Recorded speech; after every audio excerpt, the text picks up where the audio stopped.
నమస్కారం అండి. నా పేరు కలానిధి సంజీవ్ కుమార్, హైకోర్టు అడ్వకేట్, తెలంగాణ.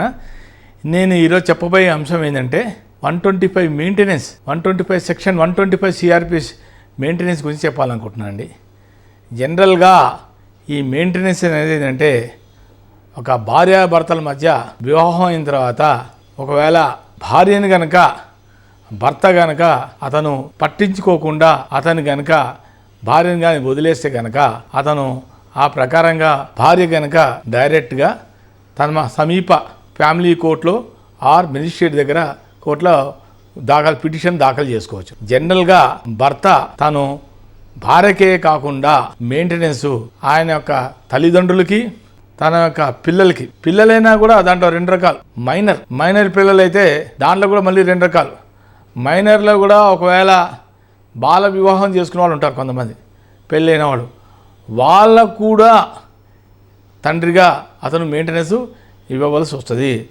కాబట్టి ఈ మెయింటెనెన్స్ అనేది ఎక్కడ వస్తుంది అంటే ఫస్ట్ భార్యాభర్తలు వాళ్ళు ఉంటున్న నివాసం, వాళ్ళు ఏ సమీప ప్లేస్లో ఉంటున్నారు, రెసిడెన్స్ ఎక్కడ ఉంటున్నారు, ఎక్కడ వివాహం అయింది అన్నీ చూసుకొని ఆ సమీప ప్లేస్లోనే వాళ్ళు సమీప కోర్టులోనే వాళ్ళు ఫ్యామిలీ కోర్టులో ఆ డిస్ట్రిక్ట్ మెజిస్ట్రేట్ కోర్టులో వాళ్ళు కేసు దావా చేసుకోవచ్చు.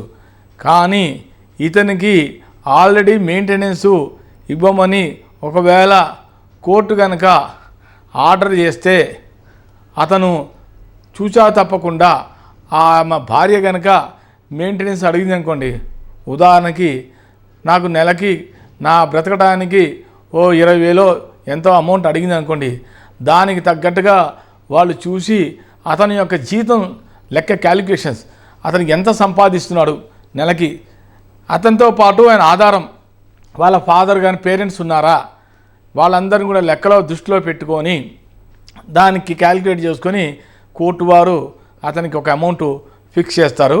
ఆ అమౌంట్ ఫిక్స్ చేసిన తర్వాత నెలకి 10 డేట్ ప్రకారంగా ఎవ్రీ మంత్ నువ్వు మెయింటెనెన్స్ నీ భార్యకి ఇవ్వవలసిందే అని చెప్పి కోర్టు డైరెక్షన్ ఇచ్చిన తర్వాత కోర్టు ఆర్డర్ వచ్చింది, కోర్టు డిగ్రీ వచ్చిన తర్వాత అతను ఇమీడియట్లీ డిగ్రీ వచ్చిన పంచి లెక్క, డిగ్రీ వచ్చిన పంచి అతని నెలకి మెయింటెనెన్స్ ఇవ్వాలి.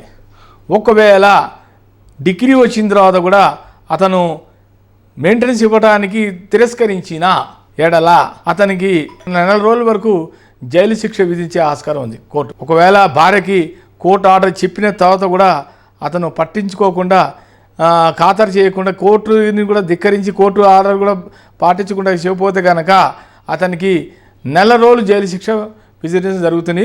ఆ తర్వాత కూడా అతను మెయింటెనెన్స్ మళ్ళీ అతను ఆ 4 రోజులు అయిపోయిన తర్వాత అతను మెయింటెనెన్స్ ఇచ్చిన తర్వాత మళ్ళీ మొదటి నుంచి లెక్క వస్తుంది క్యాలిక్యులేషన్. కాబట్టి కోర్టు వారు ఒకసారి చెప్పిన తర్వాత అకార్డింగ్ టు సెక్షన్ 125 CrPC ప్రకారంగా మెయింటెనెన్స్ ఇవ్వవలసిందే. మెయింటెనెన్స్ కేవలం భార్యకే కాదు, తన యొక్క తల్లిదండ్రులు కూడా, తర్వాత పిల్లలు మైనర్ ఉంటే వాళ్ళు కూడా ఇవ్వాలని చెప్పాను. ఆ తర్వాత రెండోది వచ్చి ఇంకొక సెక్షన్ ఉంది 126 CrPC. 126 CrPC ఏం చెప్తానంటే ఒకవేళ తల్లిదండ్రులకి ఎటువంటి ఆదాయం లేదు, వాళ్ళకి స్తోమత లేదు, అది కూడా దాని సెక్షన్ ప్రకారం కూడా కొడుకుదే బాధ్యత, కొడుకుంటే కొడుకే బాధ్యత తీసుకొని మెయింటెనెన్స్ ఇవ్వాలి. దీని అకార్డింగ్ టు సెక్షన్ 125 CrPC అంటారు. నమస్కారం అండి.